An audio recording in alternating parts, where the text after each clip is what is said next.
The PS3 Xbox 360 era is probably my second favorite era of video games of all time, being home to two of my favorite games ever, BioShock and Modern Warfare 2. During this time, Activision was releasing classic after classic. You had COD 4, World at War, Modern Warfare 2, Black Ops, and in 2013, they released another classic, this Walking Dead Survival Instinct Zombie Ear Keychain. This thing is top of the line, great build quality, and this thing really is a classic. Say it again. Yeah? Really? Seriously? Okay, I just thought it was a keychain. No? Okay, I mean, I'll let them know. We're doing that? I don't know if I'm ready for that, but okay, we can, we'll do it. All right. I'm being told that this keychain actually was a pre-order bonus for a game called The Walking Dead Survival Instinct. I mean, I had no clue, but I mean, I guess we'll play the game and review it.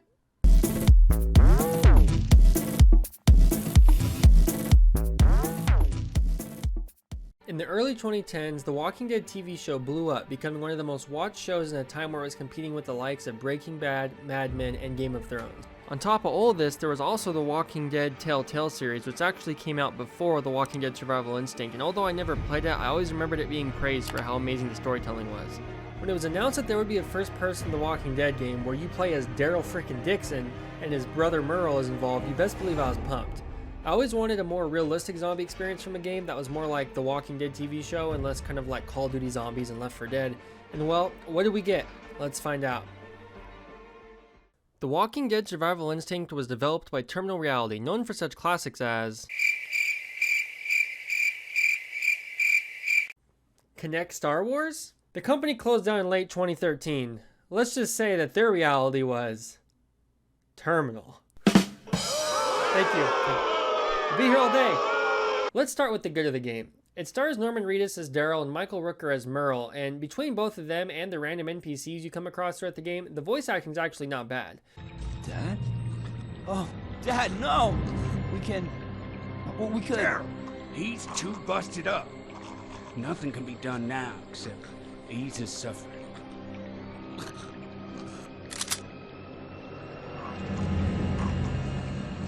Survivor camps. There's survivor camps? Yeah. The military supplies some of them with weapons, meds. There's a big one at Cherokee Hills Sawmill. Them people locked me up for days in the dark with all them abominations. But looky who's just a little bit too smart for them. The game tries to tell a prequel story of Daryl and Merle before they meet Rick and everybody in the TV show, which we'll get to the story in a little bit, but the only thing that's actually decent about this game, besides the voice acting, is the combat is sort of kind of similar to that of the TV show, where pretty much every zombie can be taken out with just a stab to the head. And this gives the game a more realistic feel in terms of it being like the show. This way you can kind of shove zombies, stab them. You can kind of like, if you got multiple zombies coming at you, you can shove one, shove this one, stab this one, and then stab this one. And then, like, it gives you, it's like the show almost. You can even do the little trick where you let one zombie in a room at a time, kind of like they do in the TV show, where they just kind of take them all one by one. But with the glitch nature of this game, good luck trying to like open and close the door. That ain't gonna happen. That being said, the gameplay gets stale fast. There are no evolving zombies here, like in a game like Days Gone, for example.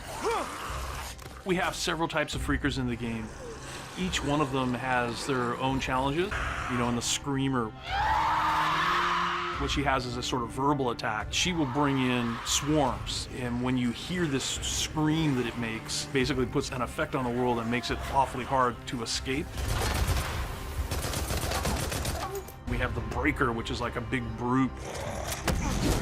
And although I've never liked running zombies, and I've always thought that the Walking Dead type zombies were the correct zombies in my opinion, I was never like a 28 Days Later or Left 4 Dead guy where I think zombies should be running at you full speed.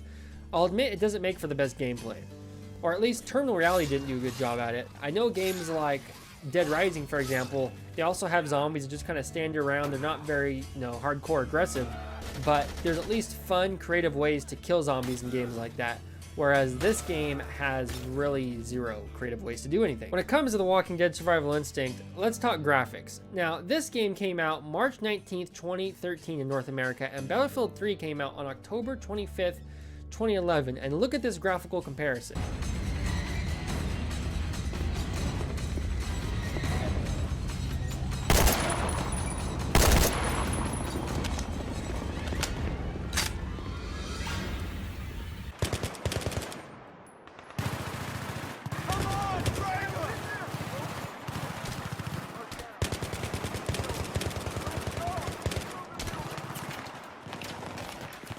Obviously one game had a bigger budget than the other, but when you consider that The Walking Dead Survival Instinct was published by Activision, they had the rights to use the Walking Dead IP, which was super hot at the time. Could you imagine if this game was done correctly on like a Call of Duty engine? It would have been amazing. It could have been like a hidden gem of the era, of the whole console generation. I mean, it's not like between AMC and Activision, they didn't pretty much have damn near unlimited money to throw at the thing. If it was good, it would have sold big. So why go the cheap route and go for the cash grab? I'd imagine, really looking at the game, that the whole budget was just spent on hiring Norman Reedus and Michael Rooker to do the voice acting. And even then they couldn't do that, right? Because Michael Rooker barely even voice acts in the game. He's in it for like 3 levels and then he's gone. Half the game, I thought there was like a glitch in the inventory system. And then I realized, oh wait, no, it's not a glitch. The game just sucks. The game's awful. That's how bad it is. First off, there isn't any real looting of any kind, which should be massively important in pretty much any zombie game. You have gas, ammo, MRE, and Gatorade. Oh, I'm sorry. Sports drinks. Let's be honest. If this was a Norman Reedus game with Hideo Kojima at the helm, this would have been fully Gatorade. The MREs would have been branded. The gas would have been Chevron. I mean, when it comes to Kojima and Norman Reedus, these guys know how to push a product. Product placement money, baby! When it pertains to the looting in this game, there's absolutely no depth to it. Either there's MREs and sports drinks on the table in the room you walk into, or there isn't. There's really not much hidden. There's no like cabinets or drawers you can search into. It's not like a Fallout or a Bioshock where you can like open something up and look at what's inside of it. It's literally just, oh, is there Gatorade on the table or is there not Gatorade on the table? That is the question. Plus, the other problem with this game is that your guns and ammo are all part of the inventory. Allow me to explain. You have 10 inventory spots in this game to do whatever you want with. But the issue is that every gun counts as a spot and every ammunition counts as a spot. So if you have 3 different guns that use 3 different ammunitions, that's 6 of your 10 inventory spots right there. I mean, how in the hell are you supposed to carry anything in this game when every single piece of ammo, even if it's one bullet that you could just load into your gun, is still considered one inventory spot until you use that bullet up? How does that make any sense? How did that get through? How did somebody make a game like that? And then when you also consider the fact that you have a hunting knife on you at all times that you can't drop, that actually makes it to where it's 9 spots. And then if you want to like have any sort of variety in the gameplay and, you know, maybe use different guns, nope, you should probably just leave your guns back at the car when you start your mission and just use the gun that you want to use for that level, because you can't carry the semi-auto rifle, double barrel shotgun, revolver, bolt action rifle, and all that at the same time, because then if you want to pick up fuel or MREs or sports drinks, you're going to have no room. So in a way, the game kind of incentivizes you to only use a hunting knife. And I mean, that's actually probably the best way to play anyways, considering that every time you shoot a gun, it just attracts all the zombies and you'll be screwed anyways. If you got the crossbow towards the beginning of the game, it would have been a lot better, because at least then the crossbow is a silent weapon like the hunting knife, but it's a gun and you can shoot it from long range, so it would have made sense to have that at the beginning. Then you could have just pretty much skipped the use of the guns and maybe just kept like a double barrel shotgun on you in case you really got in trouble. Otherwise, you really didn't need to use guns and you could have had more inventory space for other stuff. I don't know if they made the inventory like this to really make it difficult for like what you want to carry with you mission to mission, or if they just had no clue what they were doing, but it is awful. It's so bad that I thought the game was like glitched out half the time. Making something work poorly does not equal making the game difficult. That's 2 separate things, and they just made stuff work poorly in this game. The biggest disappointment in this game is the hub system. As you're playing throughout levels, you can find keys to different cars that give you more seats, thus more party members. Or the bigger vehicle you have, the more slots for your inventory as well. Within the little hub, there's also travel settings where you can choose back roads, streets, or highways for your next stop. There's 3 levels. Within the levels, there's 5 different places you can go, but you'll only be going to 4 of them, which means that if you want to go to everywhere in the game, you'll have to play the game twice, which I wouldn't wish upon my worst enemy. What's funny is this is my second playthrough since the game came out in 2013, and I actually got the trophy for going to all the places in the game. I wasn't explicitly trying to do so, but I was trying to go to places that I didn't really remember, and I just happened to get that trophy, so yay for me. If you choose back roads, you'll have more of a chance to break down and a higher fuel usage, but you'll be able to stop more often for supplies. If you choose medium, you'll have a medium fuel usage, a medium chance to break down, and a medium chance to find supplies. If you choose highways, you'll have lower fuel usage, more chance to break down, and less chance to find supplies. So my mindset the whole time was, well, let's see here. if I take the freeway or the highway, I'll use less gas, so I won't have to look for as much gas, which in theory makes sense, but the game's always going to make you stop for something. It's going to tell you to stop because your radiator overheated and you got to get a part, or it's going to tell you to stop because, hey, there's a place here you can scavenge, which I would always skip because I was trying to speedrun this game for obvious reasons. Once you get to your main mission, there's a little hub where you can send other players on scavenging runs for either fuel, ammo, or food. And in theory, this is pretty cool. I mean, it'd be nice if the people in your party actually were playing with you rather than you have to sending them on like scavenging runs. It'd be nice if they were actually with you while you're playing the game. But let's be real, those are way too high of expectations for this game. But what we instead get is this mini game where each party member has certain skills and they have certain like weapons that they like. Some of them like blunt weapons, some of them like shotguns, you know, pistols or whatever. And each party member has certain skills, and the more people you send out together to scavenge, the higher chance they all survive and the more stuff they'll bring back. Problem is that the stuff they bring back is so negligible that it doesn't even matter in the grand scheme. I mean, sending 3 people out to all get fuel and they all bring me back 2 fuel each, 6 fuel in this game is like nothing. So I mean, it's just really irrelevant, and it's a shame because I think this little system of like where you drive to and how much fuel you're using and sending people out to scavenge for you is like a really cool system. Like the whole thing is like a nice little mini game. It's got about 50 to 75% of a concept there, something good. Then the rest of it is just garbage and it ruins the whole thing. But it's probably the most positive part of this game, to be honest with you. The worst part is if you run out of fuel, which I did once in this playthrough, when you stop in your little randomly generated area to find fuel, there'll be like 17, 20, 25 fuel, whatever. There's just fuel everywhere. When you run out of fuel, the game gives you so much, it almost rewards you for running out of fuel. It's like, oh, I ran out of fuel. Good, I can finally fill my car up again. Could you imagine if you're driving down the street and it took you running out of fuel for you to get a full tank? Like, how would that even work? It doesn't even make sense. I mean, you never find the amount of fuel just out in the world that you'll find when you run out of fuel and you make a random stop. It's like, oh, that must be nice. You know, maybe if I found as much gas driving to Walmart just when you're running out of fuel than I would getting gas, I would just run out of fuel every time on the way to the store. I wouldn't even buy gas. I would just let my car break down and find it on the side of the road. It makes it to where there's like no real penalty for running out of gas. It's almost like what you should do, to be honest. It's really weird. This whole little hub system minigame I've been talking about kind of reminds me of the mobile game Fallout Shelter, where you basically run like a Fallout vault where you can build onto it with like a kitchen and an extra room, a storage room, and a science room. And then you can send people out, send survivors out to go on scavenging runs in the wasteland. And you can send multiple people out. You can give them different weapons. It's very similar to this, but it like actually works, whereas this is just like nonsense. And I feel like there is some sort of mobile game here that could have been made from this little part of the game. But let's be honest, none of this stuff is good for anything. So let's not get too ahead of ourselves here. But I feel like there was a little bit of a missed opportunity for something like this in the mobile space. All right, let's talk about the story of this game. Now, the whole point of this game is to give backstory to Daryl and Merle, which is really only the story of how they found out about the zombie apocalypse. Like, it's not really much of a backstory or like a prequel. It's more of like yeah, this is how Daryl and Merle found out there were zombies in the world. It's kind of weird. Regardless though, this steaming pile of poopy is actually considered to be canon in the Walking Dead universe. Considering these two were actually made for the show and they weren't in the comics at all, it is kind of cool to think that like, oh yeah, they made a game with Daryl and Merle where, you know, since they have no backstory, since there was no comics version of them, they're made for the show, it's like a clean slate to like do whatever you want with them. Like in a game that didn't suck, that's actually a really cool idea.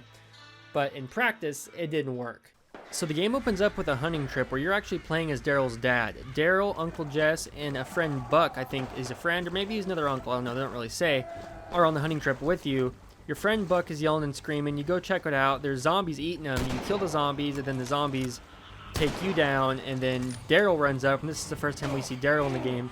He wants to put his dad out of his misery, but he just can't do it, so then Uncle Jess does it. And that's the start. And it's actually not a bad start if you ask me. Hell, Dixon!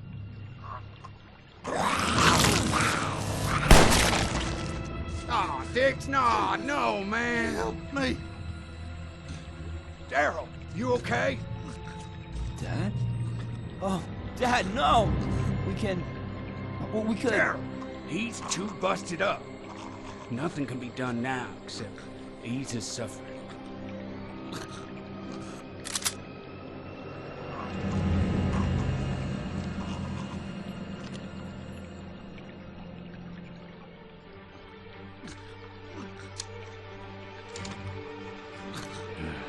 Sorry, brother.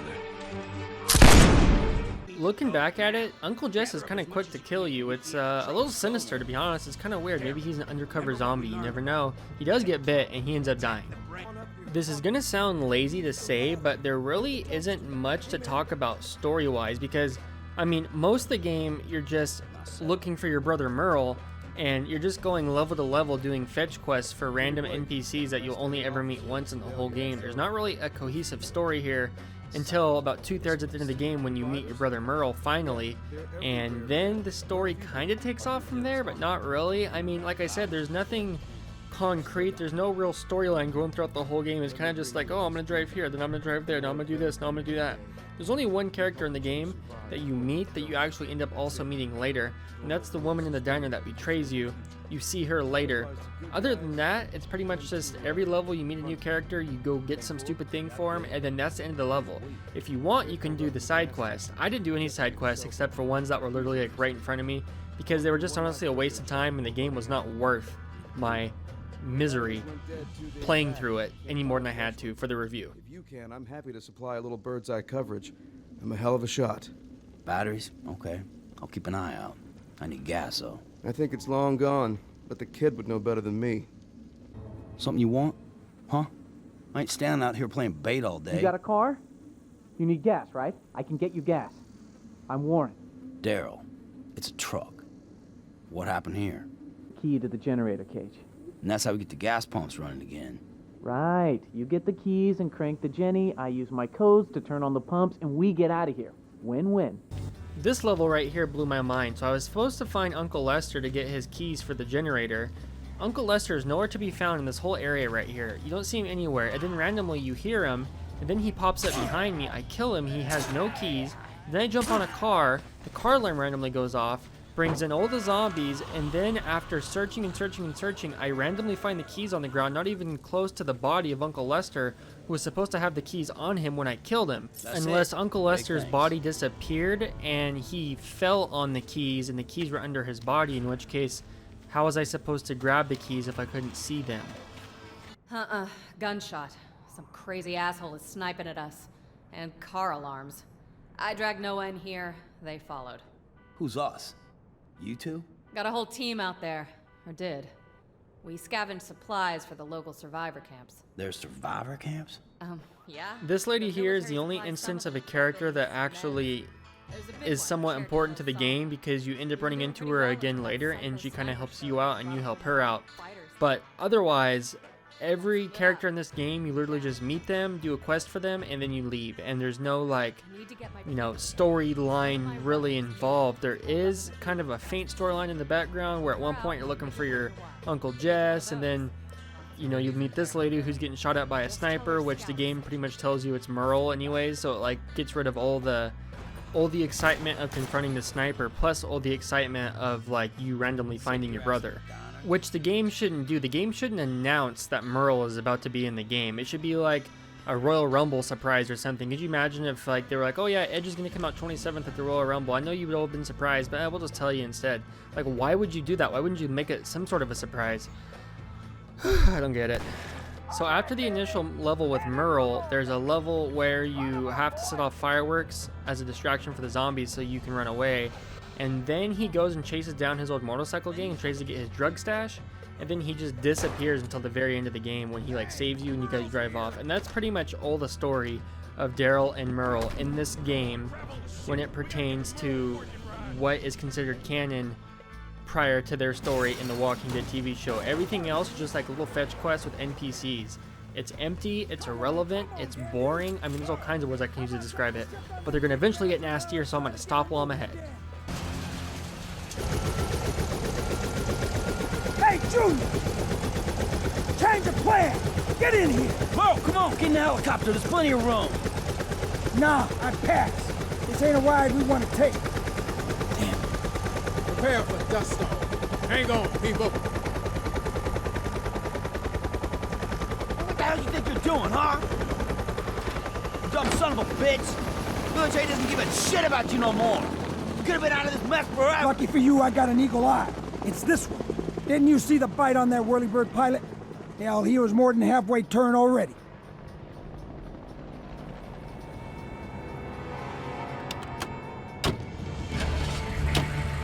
You know I got your back. Yeah, no. Hell, I'm the only man you could ever count on. And that is how the game ends. Pretty bad. So the only other thing to talk about is that if you beat this game, you can unlock relics, and the relics give you like unlimited ammo or silenced weapons, which by the way would have been nice if we could have silenced weapons in the regular game. Different boosts and, you know, whatever stuff that you can use in new playthroughs where you have like better magazines, better guns, better weapons. You can start out with all the weapons in the beginning, stuff like that. But it's like, who's gonna play this game that many times? Nobody is gonna play this game that many times in order to be able to unlock all this stuff. And then what they don't want to, after they unlock it, what are they supposed to do? After I unlock the last relic, I'm gonna play it again for fun? Are you kidding me? The game basically exists just to show you how Daryl acquires his crossbow, and it gives you a very shallow look into Daryl and Merle's past. The missions are all 15-minute fetch quests with like extra side fetch quests sprinkled in. There's very little going on story-wise, level to level, and then when you find your crossbow, it's far too late. The hub system is a nice concept, but can also be completely ignored in the game, and it makes no difference. It would have been better off if it was like a mobile game. Most of the time, stopping to scavenge supplies just wastes more resources than you'll end up finding, and most of the story is told through audio and loading screens while you're driving. The gameplay is repetitive, and the game is full of bugs, and just all around a poor attempt at a post-apocalyptic looting survival horror game. Oh, and by the way, I had one more question. Where is Daryl's motorcycle? Days Gone does Daryl better than Walking Dead does Daryl. How is that possible? It's over, thank God. But there's one more thing left to do.